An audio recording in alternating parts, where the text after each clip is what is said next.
En 12 années de gouvernement national-socialiste, et particulièrement pendant les événements de la Seconde Guerre mondiale, l'Allemagne s'est transformée en un géant militaire dont la machine semblait inarrêtable. Avec une vitesse et une puissance sans précédent, le Troisième Reich traça une voie de conquête et d'expansion territoriale à travers le continent européen. Adolf Hitler favorisa des avancées aéronautiques qui transformèrent la technologie de son époque. En une décennie seulement, l'Allemagne développa des innovations telles que des avions invisibles au radar, des vaisseaux spatiaux et les premiers avions à réaction, anticipant ainsi de 40 ans les progrès technologiques de son temps. Les puissantes Waffen-SS se distinguèrent par leur utilisation d'armes avancées telles que la mitrailleuse MG-42, célèbre pour sa cadence de tir impressionnante et sa fiabilité en combat, ainsi que des pistolets mitrailleurs comme le MP-40, compact et efficace dans les combats rapprochés. Rejoignez-nous pour découvrir la technologie allemande qui, sous le commandement d'Adolf Hitler, domina l'Europe. Messerschmitt. Me 262, l'avion qui a changé les règles de la guerre. Le Messerschmitt. Me 262 fut le premier avion de chasse à réaction au monde, dont le développement commença en 1938 sous la supervision de Wilhelm Messerschmitt, après que le ministère de l'Air du Troisième Reich eut donné l'ordre de créer un chasseur propulsé par un moteur à réaction. Bien que des avions à réaction aient été testés avant le début de la Seconde Guerre mondiale, ce n'est que dans les derniers mois du conflit que celui-ci entra en opération, marquant le début d'une nouvelle ère dans l'aviation militaire. Son design subit plusieurs révisions avant d'atteindre sa forme finale. Les premiers plans prévoyaient de placer les moteurs au centre des ailes avec le train d'atterrissage sous la cabine. Cependant, cette configuration fut modifiée et les ailes furent inclinées vers l'arrière, donnant à l'avion une forme de flèche. À la mi-1940, les plans furent approuvés et les premiers prototypes commencèrent à être fabriqués. 3 avions furent construits pour tester le design, mais les moteurs étaient encore en cours de perfectionnement. Le premier prototype vola le 18 avril de l'année suivante avec un moteur conventionnel Junkers Jumo 210G, car les moteurs à réaction n'étaient pas prêts. Le vol fut réussi, mais ce n'est qu'en novembre de 1942 que le premier essai avec les turboréacteurs définitifs de 450 kg de poussée put être réalisé. Bien qu'un moteur jumeau conventionnel restât encore présent sur l'avion, l'appareil fut conçu pour être utilisé dans de nombreux rôles durant les combats. Chasse, interception, bombardement d'attaque, reconnaissance et chasse de nuit. Sa vitesse était l'une de ses caractéristiques les plus impressionnantes, atteignant plus de 500 km/h, ce qui en faisait un avion significativement plus rapide que de nombreux chasseurs alliés, tels que le North American P-50 et un Mustang. Malgré sa vitesse, il était vulnérable pendant les phases de décollage et d'atterrissage en raison de sa faible maniabilité dans ces moments critiques.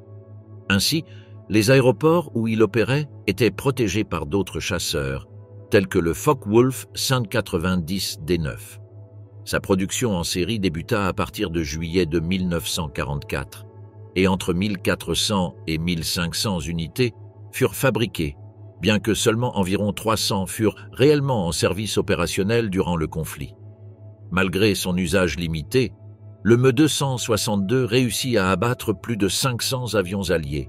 Sa supériorité technique sur les chasseurs alliés était incontestable, mais des problèmes logistiques et des difficultés constantes dans sa fabrication, dues aux bombardements alliés sur les usines et au manque de ressources, empêchèrent qu'il ait un impact décisif pour changer le cours du conflit en faveur des puissances de l'Axe. Changer le cours du conflit en faveur des puissances de l'Axe. Pour toutes ces raisons, il laissa un héritage durable. Son design révolutionna l'aviation militaire et servit de base aux avancées des avions à réaction dans les années qui suivirent. Des avions comme le North American F-426 Sabre et le Boeing B-47 furent influencés par le design de ce chasseur allemand. En plus de cet appareil aérien, l'Allemagne nazie produisit environ 100 modèles d'avions légendaires et innovants durant la Seconde Guerre mondiale. Le Horten O-229, par exemple, était un appareil fascinant.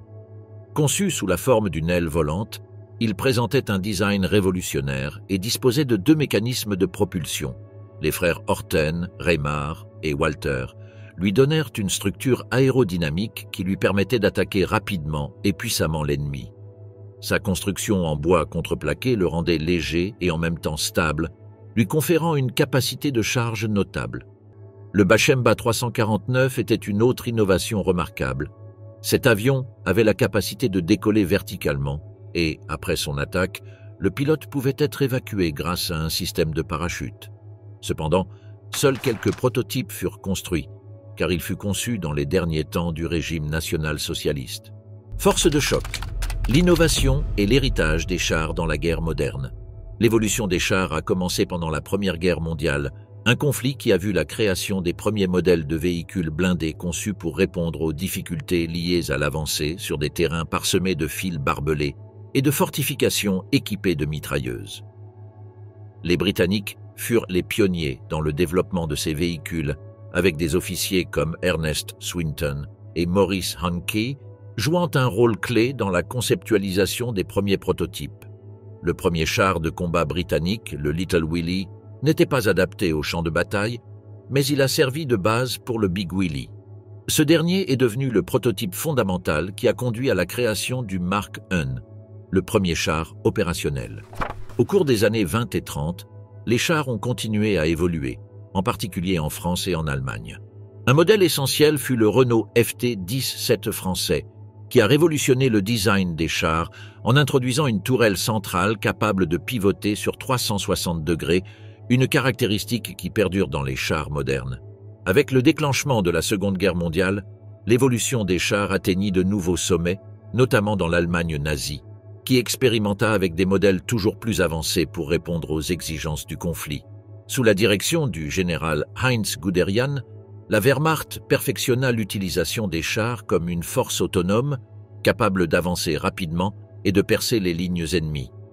Cette approche révolutionna la guerre moderne et fut imitée par d'autres nations qui comprirent l'importance des chars dans les batailles mobiles. Les modèles Panzer. 3 et Panzer IV furent les plus courants au début du conflit, mais ils ne rivalisaient pas avec le T-34 soviétique, un char qui se distinguait par sa combinaison de blindage incliné, de mobilité et d'armement puissant. Face à la menace de ce dernier, les Allemands furent contraints de concevoir un modèle capable de le contrer. En 1943, après avoir analysé les caractéristiques de leur puissant adversaire, les Allemands lancèrent la production du Panzerkampfwagen V, connu sous le nom de Panther. Ce char moyen se démarqua par son équilibre entre mobilité, blindage et puissance de feu, devenant l'un des chars les plus redoutables de l'époque. Sa maniabilité, combinée à son canon de 7,5 cm, le rendait particulièrement redoutable sur le champ de bataille, et il est largement considéré comme l'un des meilleurs chars du conflit. Cependant, les avancées allemandes ne s'arrêtèrent pas là. Parallèlement, le développement du Panzerkampfwagen VI, connu sous le nom de Tiger, progressait. Ce char lourd, mis en service en 1942, devint célèbre pour son blindage puissant et son canon de 8,8 cm, capable de détruire presque tous les véhicules blindés de l'époque. Toutefois, son poids et la complexité de sa fabrication le rendaient moins pratique que d'autres modèles plus légers. À la fin de 1944, l'Allemagne nazie introduisit une version améliorée du Tiger, le Königstiger ou Tiger II, qui renforça encore davantage son blindage et sa puissance de feu. Cependant, ce modèle souffrait des mêmes problèmes logistiques et de mobilité que ses prédécesseurs. Ce char lourd, bien qu'impressionnant en combat, ne parvint pas à changer significativement le cours de la guerre, en raison des limitations liées à sa fabrication et à son déploiement. Sous les flots, la légende du U-47 et sa tactique du loup. L'un des sous-marins allemands les plus emblématiques fut le U-47, un modèle de type 7B. Mis en service le 17 décembre 1938, sa carrière fut relativement courte. Au cours de ses 10 missions, il coula 30 navires pour un tonnage total de 164 952 tonnes de jauge brute et en endommagea 8 autres, pour un tonnage de 62 751 tonnes de jauge brute. Ce sous-marin représentait une avancée significative dans la technologie submersible de l'époque. Avec une longueur d'environ 67 mètres et une largeur de 6 mètres, il offrait une excellente maniabilité permettant des manœuvres rapides sous l'eau. Il était conçu pour accueillir entre 44 et 48 membres d'équipage et comportait 6 tubes lance-torpilles. Les sous-marins de cette classe pouvaient plonger jusqu'à une profondeur de 230 mètres et parcourir 250 milles nautiques sous l'eau avant de devoir refaire surface pour recharger leurs batteries. Ces submersibles étaient reconnus pour leur rapidité et leur capacité à se dissimuler rapidement. Un exploit stratégique, Scapa Flow. L'impact stratégique du U-47 fut particulièrement marqué par l'une de ses premières opérations, et sans doute la plus célèbre, l'attaque contre la base navale britannique de Scapa Flow en octobre 1939. Cette opération audacieuse fut menée par le lieutenant Günther Prien. Dans la nuit du 13 au 14 octobre, Prien parvint à s'infiltrer dans cette base navale considérée comme presque imprenable, profitant de l'obscurité et de courants favorables. Après des manœuvres minutieuses, le sous-marin se positionna pour attaquer le cuirassé HMS Royal Oak, ancré dans la baie. À 1h30 du matin, Prien lança des torpilles qui frappèrent le Royal Oak, provoquant une explosion dévastatrice. Le cuirassé coula, entraînant la mort de 833 des 1400 membres d'équipage. Ce succès renforça la confiance dans la capacité des sous-marins allemands à opérer dans des eaux fortement surveillées par les Britanniques. Il contribua également à consolider la stratégie de guerre sous-marine promue par l'amiral Karl Dönitz, la tactique du Rudeltaktik ou tactique du loup. Cette stratégie fut essentielle pour les opérations du U-47. Dans cette approche, plusieurs sous-marins coordonnaient leurs attaques contre des convois ennemis, augmentant ainsi les chances de succès et compliquant la défense pour les Alliés. Cette tactique démontra son efficacité lors de nombreuses missions, causant des pertes considérables dans les lignes d'approvisionnement alliées et contribuant aux difficultés de ravitaillement en Grande-Bretagne. Le U-47 devint également un symbole de la marine allemande, notamment après sa victoire à Scapa Flow. Il adopta alors un emblème représentant un taureau soufflant qui devint plus tard le symbole de la 7e flottille de sous-marins. Une fin mystérieuse. Malheureusement, le U-47 disparut dans des circonstances énigmatiques en mars 1941. Bien que la cause exacte de son naufrage reste inconnue, certaines hypothèses suggèrent qu'il aurait pu être coulé par des navires alliés ou qu'il aurait subi une défaillance technique fatale. Autre figure de légende, le Tirpitz et le U-505. Parmi les navires notables de la marine allemande figure le Tirpitz, le plus grand cuirassé de la Kriegsmarine, jumeau du Bismarck. Mis en service en 1941, il représenta une menace constante pour les convois alliés dans l'Atlantique Nord. Doté de canons impressionnants de 38 cm, le Tirpitz pouvait frapper des cibles à de grandes distances en faisant un adversaire redoutable. Cependant, malgré sa puissance, il ne participa jamais à une bataille décisive et fut finalement coulé par des frappes aériennes alliées en seulement 3 ans d'opération. Autre sous-marin emblématique, le U-505, un modèle de classe Type 9, se distinguait par son long rayon d'action. Capable de parcourir plus de 27 000 km, il devint célèbre pour son efficacité à couler des navires marchands alliés pendant la bataille de l'Atlantique. Cependant, le 4 juin 1944, il fut capturé par la marine des États-Unis lors d'une opération audacieuse et secrète. Lors de cette mission, le U-505, endommagé par des charges de profondeur lancées par les navires américains, fut abandonné par son équipage qui tenta de le saborder pour empêcher qu'il tombe entre les mains ennemies. Malgré cela, les Américains réussirent à le capturer avant qu'il ne coule complètement. Cette capture marqua un événement historique. C'était le premier sous-marin ennemi saisi depuis la guerre de 1812 et à son bord se trouvaient des documents précieux ainsi qu'une machine Enigma. Wernher von Braun et la Somme 2, la dualité de la science en temps de guerre. L'histoire de la V2, l'une des premières armes de missiles les plus avancées perfectionnées pendant la Seconde Guerre mondiale, remonte à la fin des années 1930. Les recherches et le développement de cette technologie furent menés à la Heeresversuchsanstalt Peenemünde, située sur l'île d'Usedom, en mer Baltique. Wernher von Braun, ingénieur et scientifique de renom dans le domaine des fusées, dirigea le projet initialement connu sous le nom de A4. Cette initiative fut pionnière dans l'utilisation de carburant liquide, offrant une efficacité accrue et une portée supérieure par rapport aux fusées à carburant solide. Le premier vol réussi de l'A4 eut lieu le 3 octobre 1942 atteignant une altitude de 84 km, frôlant ainsi les limites de l'espace. Cet accomplissement marqua un jalon dans la technologie des fusées et posa les bases de l'évolution ultérieure de la V2. Production et impact. Après un raid aérien sur Peenemünde en août 1943, la production des fusées fut déplacée vers des zones moins vulnérables. Ce transfert conduisit à la création du camp de concentration de Mittelbau-Dora, où des travailleurs forcés furent utilisés pour leur fabrication. Un an plus tard, l'A4 fut rebaptisé Vergeltungswaffe 2 ou Fait 2, dans une tentative du régime nazi d'exploiter la propagande pour présenter cette nouvelle arme comme un atout décisif dans le conflit. Promue comme une réponse aux bombardements alliés, elle était censée inverser le cours de la guerre en faveur de l'Allemagne. Bien que Werner von Braun ait été profondément impliqué dans les objectifs militaires du Troisième Reich, il rêvait également de missions spatiales futures, ajoutant une dimension intrigante au développement de cet appareil. Caractéristiques techniques.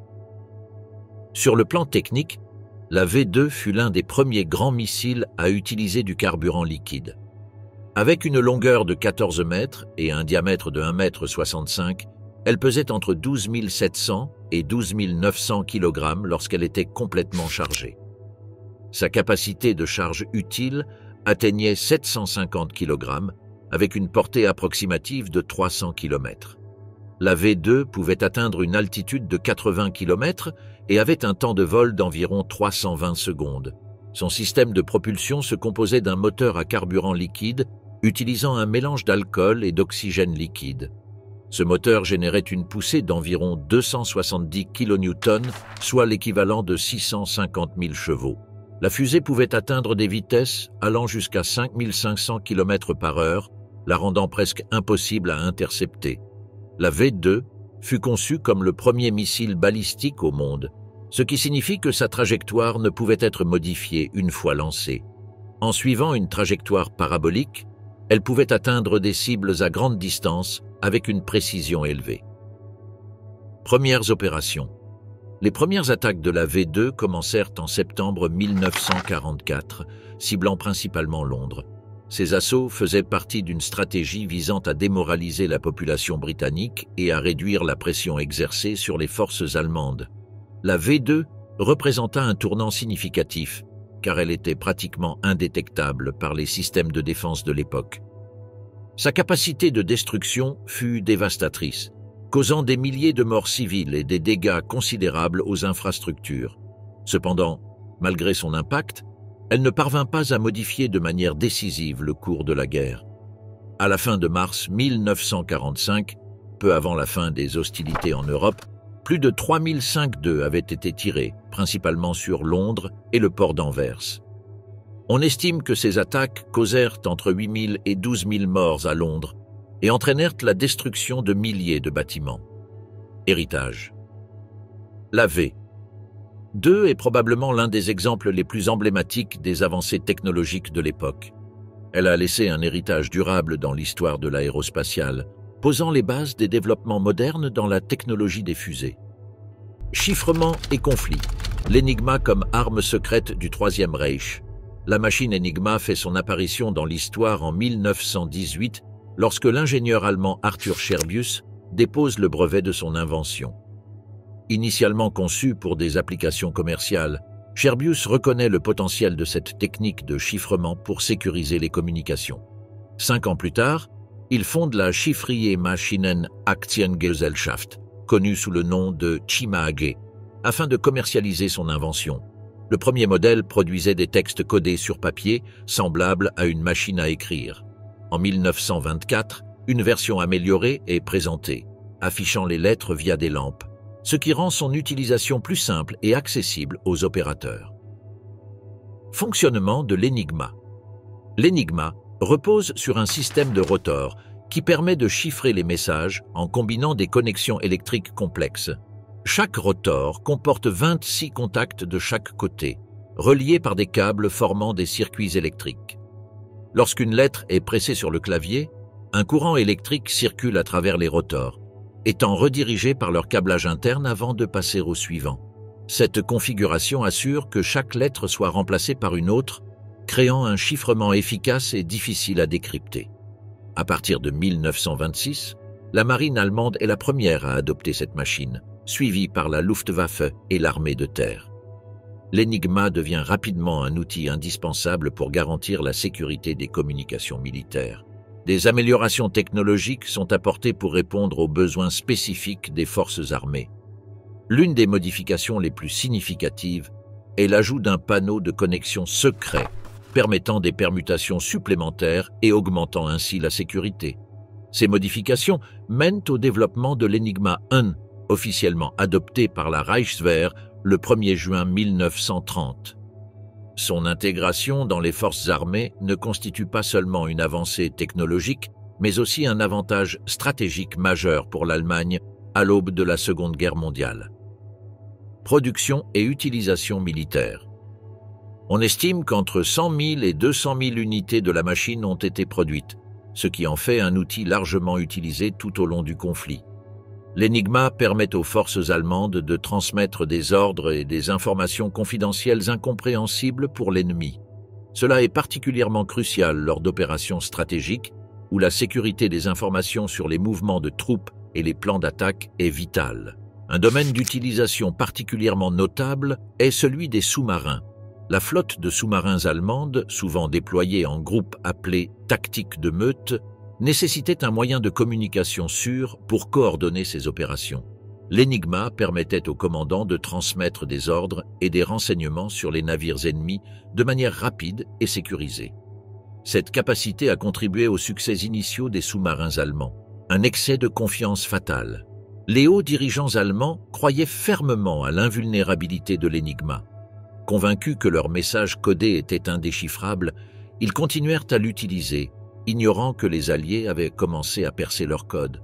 Ce fut une grave erreur, car le décryptage des messages codés fut un tournant décisif dans l'effort allié pour neutraliser les communications allemandes. Avant même le début de la guerre, des mathématiciens polonais avaient réalisé des avancées significatives dans le décryptage de l'Enigma et avaient partagé leurs découvertes avec les Britanniques. Avec l'invasion de la Pologne par l'Allemagne, le mathématicien Alan Turing rejoignit le Government Code and Cipher School à Bletchley Park, où il se consacra à améliorer les méthodes polonaises. Turing et son équipe développèrent la bombe, une machine conçue pour automatiser le processus de décryptage. Cet outil innovant permettait d'examiner rapidement les combinaisons possibles des rotors, facilitant l'identification des codes utilisés dans les communications allemandes. Un travail acharné à Bletchley Park. À mesure que la guerre progressait, le travail à Bletchley Park s'intensifia. En 1943, les bombes parvenaient à déchiffrer jusqu'à 84 000 messages par mois, fournissant des renseignements vitaux sur les mouvements allemands. Alan Turing ne se contenta pas de décrypter l'Enigma. Il posa également les bases de l'informatique moderne, prouvant que la combinaison des mathématiques et de la technologie pouvait transformer le cours de l'histoire. Entre lumière et obscurité, les innovations allemandes dans le radar et la vision nocturne.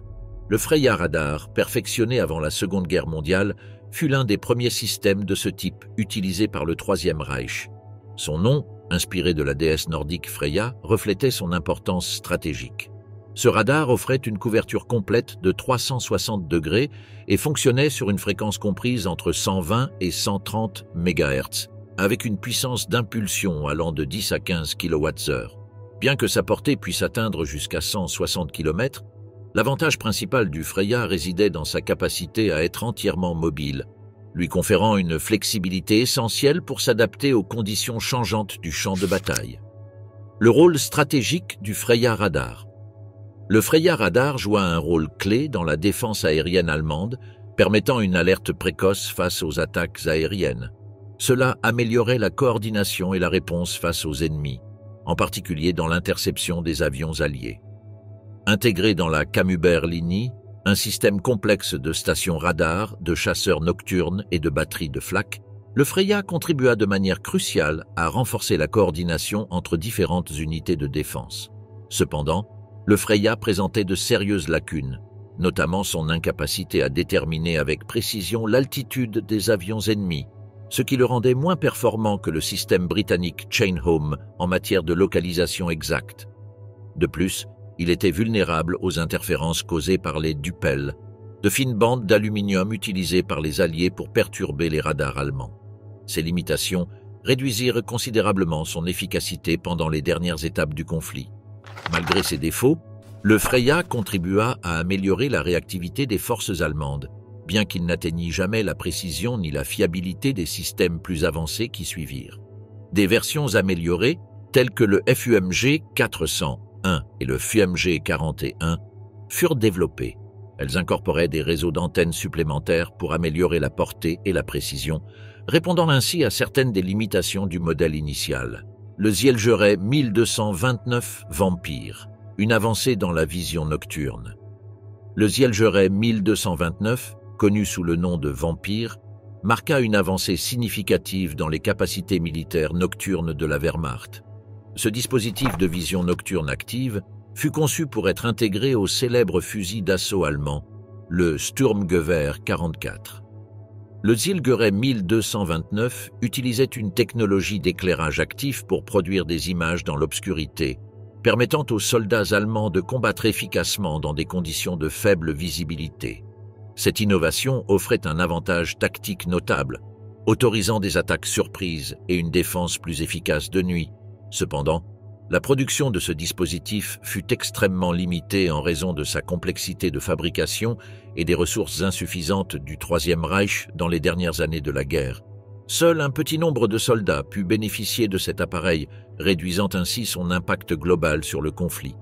En outre, la technologie d'éclairage actif, qui nécessitait une lumière infrarouge spécifique, n'était pas adaptée à toutes les conditions environnementales. Des terrains difficiles ou des conditions météorologiques variées limitaient également son efficacité dans certaines situations de combat. Un potentiel limité par les circonstances. Bien que le Zielgeret 1229 ait représenté une avancée majeure dans la capacité de combat nocturne, son déploiement à grande échelle fut impossible, ce qui réduisit considérablement son impact réel. Avec une production plus étendue, son influence aurait pu être beaucoup plus marquée. À mesure que les hostilités s'intensifièrent, l'Allemagne nazie chercha à perfectionner ses technologies. Cependant, le manque de ressources et les pressions d'une guerre totale empêchèrent nombre de ces innovations de jouer un rôle décisif dans le conflit.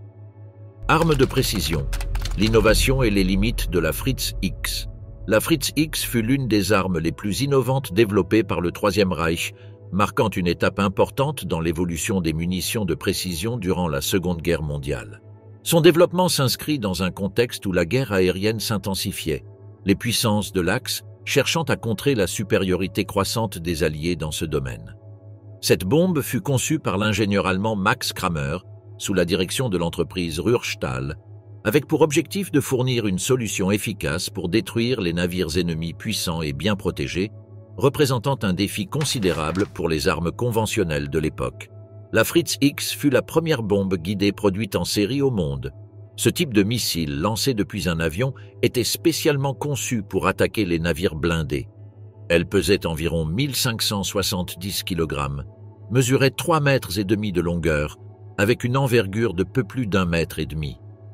Grâce à son design, elle pouvait percer jusqu'à 20 cm de plaques d'acier, faisant d'elle une menace mortelle pour les bâtiments de guerre. Technologie et fonctionnement. La bombe était équipée d'un système de contrôle radio performant, basé sur une modulation en amplitude de fréquence d'environ 50 MHz, permettant à l'avion attaquant de la guider jusqu'à sa cible. Cependant, ce système exigeait que le bombardier effectue un vol rasant et tourne autour de l'objectif pour piloter manuellement le dispositif, ce qui limitait son efficacité et nécessitait une grande habileté de la part de l'équipage. Déploiement et premier succès. La Fritz X fut officiellement présentée en juillet de 1943 et utilisée pour la première fois au combat le 29 août de la même année. L'un de ses succès les plus notables eut lieu le 9 septembre, lorsque le cuirassé Roma, fierté de la Regia Marina italienne, fut coulé dans un épisode tragique marqué par la confusion de l'armistice italien. Après la signature de l'accord avec les Alliés, le Roma et d'autres navires quittèrent le port de La Spezia pour se rendre. Cependant, en route vers le port de Bona, ils furent repérés par la Luftwaffe près des Bouches de Bonifacio. À 16h35, un groupe de bombardiers Dornier d'O-217 lança 2 bombes guidées Fritz X sur le cuirassé. La première bombe frappa le flanc du Roma, provoquant des dégâts importants en inondant des compartiments vitaux et réduisant sa vitesse. La seconde bombe fut encore plus dévastatrice.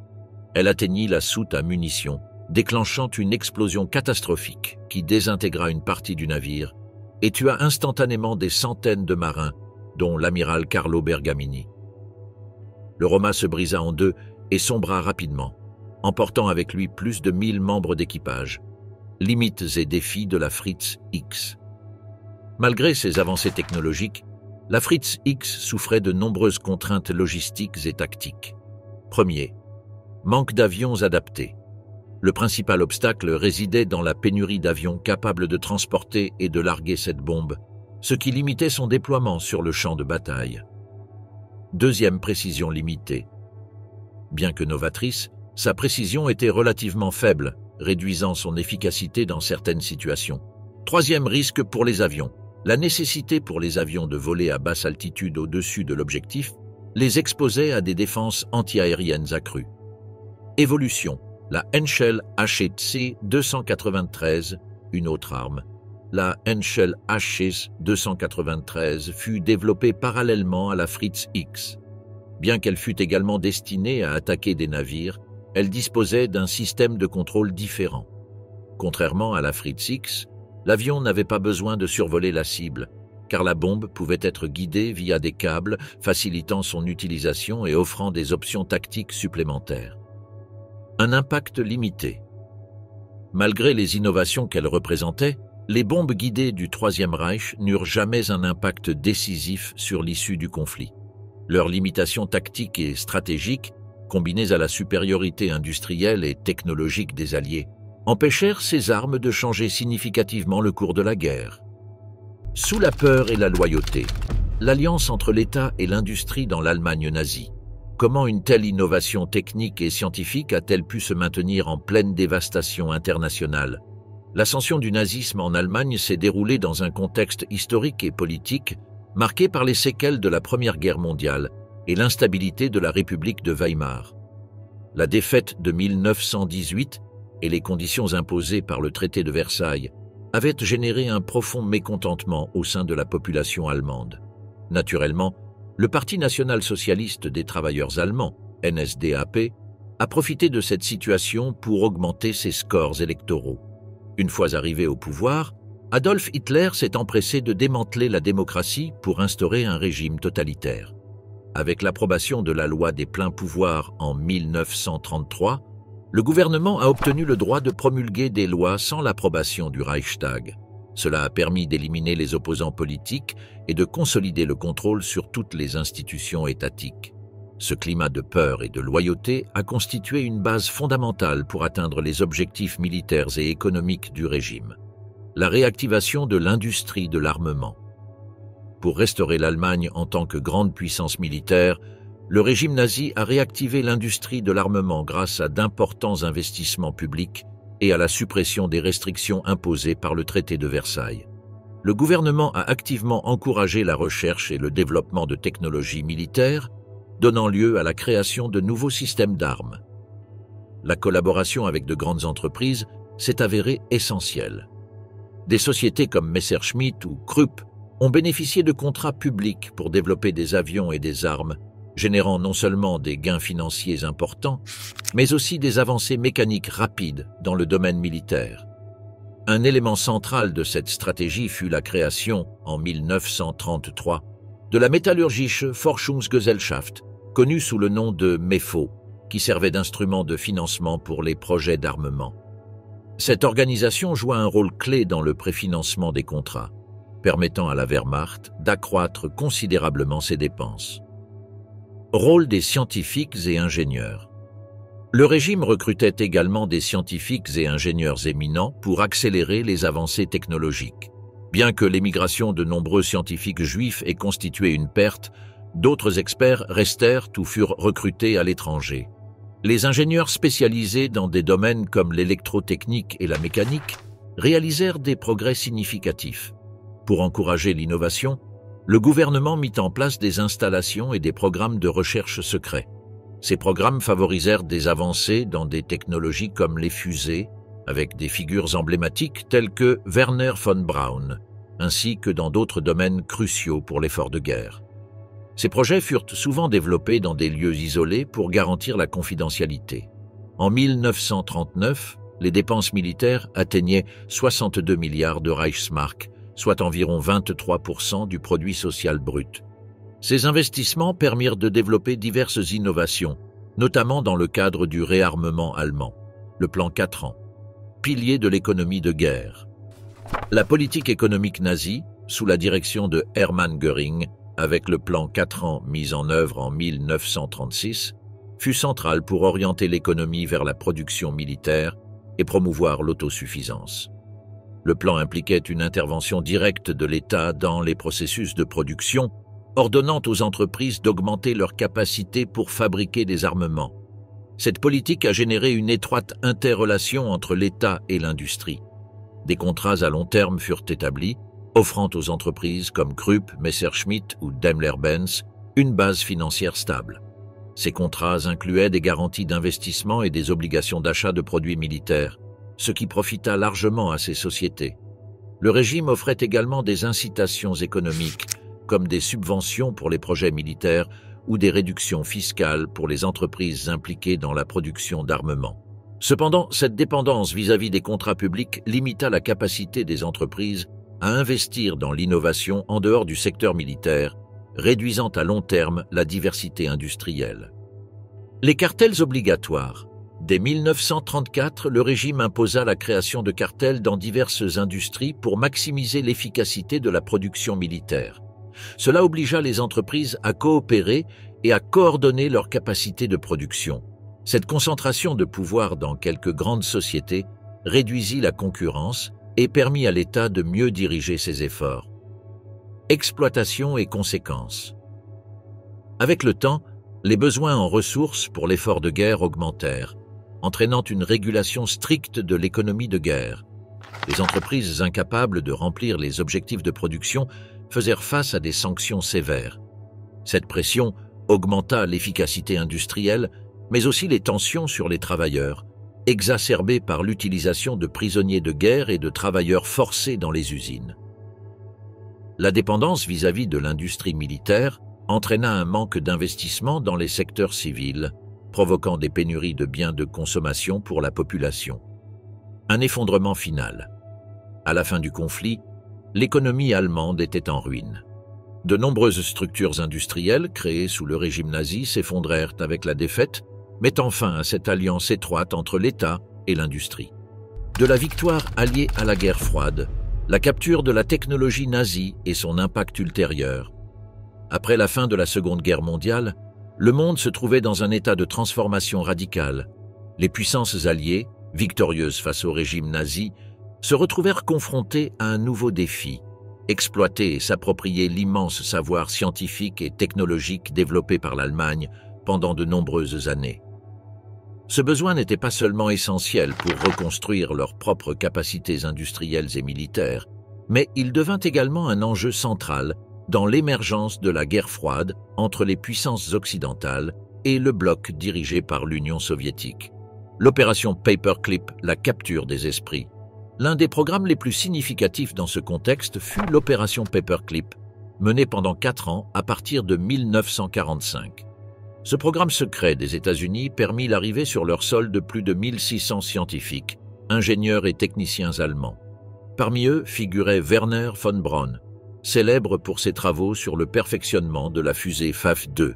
L'opération Paperclip était dirigée par la Joint Intelligence Objectives Agency, dont le principal objectif était d'empêcher que ces experts ne tombent entre les mains des autres puissances alliées, en particulier de la rivale, l'Union soviétique. Cependant, les États-Unis n'étaient pas les seuls à s'intéresser à ces technologies. Des nations comme le Royaume-Uni, la France et l'Union soviétique recrutèrent également activement des scientifiques allemands. Ce phénomène d'accaparement des talents dépassa le cadre de Paperclip, avec des initiatives telles que l'opération Alsos, liée au projet Manhattan. L'opération Alsos sécurisait le nucléaire allemand. L'objectif principal d'Alsos était d'enquêter sur les avancées du programme nucléaire allemand. dans la crainte qu'une bombe atomique puisse être déployée. Lancée en 1944, l'opération était dirigée par le physicien Samuel Goudsmit et le colonel Boris Pache. Au fur et à mesure de l'avancée des troupes alliées en Europe, une petite équipe de scientifiques et de militaires s'infiltra dans les zones libérées pour collecter des informations sur les recherches nucléaires allemandes. Bien que certains efforts initiaux aient échoué, comme la capture d'un scientifique peu connu, la mission finit par porter ses fruits à Etchingen, où des documents essentiels révélèrent que l'Allemagne était loin de développer une bombe fonctionnelle. En avril de l'année suivante, les agents d'Alsos réussirent à capturer des physiciens allemands de renom, notamment Otto Hahn et Werner Heisenberg, empêchant leur connaissance de tomber entre les mains soviétiques. Les scientifiques capturés furent transférés à Farm Hall, en Angleterre, où ils furent surveillés pour recueillir des informations sur leurs recherches. L'opération Backfire, comprendre les fusées V2. Une autre opération importante fut l'opération Backfire, une mission scientifique et militaire menée par les Alliés, principalement par le personnel britannique, à la fin de la Seconde Guerre mondiale. Cette opération visait à évaluer la fusée F2, développée par l'Allemagne, et à comprendre sa technologie. En 1945, plusieurs F2 furent lancés depuis les Pays-Bas vers la mer du Nord. Les ingénieurs britanniques réussirent des essais réussis, atteignant une précision notable par rapport aux lancements allemands réalisés pendant le conflit. Ces tests permirent de découvrir des innovations majeures dans la conception des fusées, notamment des moteurs avancés et des systèmes de guidage sophistiqués. Une compétition exacerbée entre superpuissances, la capture et l'exploitation des technologies nazies eurent un impact profond sur la rivalité entre les États-Unis et l'Union soviétique. Les deux superpuissances reconnurent rapidement la valeur stratégique des avancées réalisées par l'Allemagne pendant la guerre. Ces technologies ne bénéficièrent pas uniquement aux États-Unis. Elles permirent également à l'Union soviétique d'accélérer son développement industriel et scientifique. La compétition s'étendit à de nombreux domaines, notamment l'exploration spatiale, où chaque nation cherchait à démontrer sa supériorité scientifique. Le lancement de Spoutnik, par l'Union soviétique en 1957, marqua un tournant et surprit profondément le monde occidental. Ce succès provoqua une onde de choc connue sous le nom de choc Spoutnik, poussant les États-Unis à augmenter leurs investissements en recherche et production. Un armement et une exploration spatiale intensifiée. La course pour contrôler et exploiter les avancées technologiques nazies renforça les tensions entre superpuissances. Chaque progrès de l'adversaire, aussi minime soit-il, était perçu comme une menace à la sécurité nationale. Cette compétition accéléra la course à l'armement, couvrant non seulement les capacités militaires, mais aussi les domaines civils comme l'exploration spatiale. Les États-Unis investissaient massivement dans des programmes tels que la NASA, dans le but de maintenir leur domination dans ce secteur stratégique.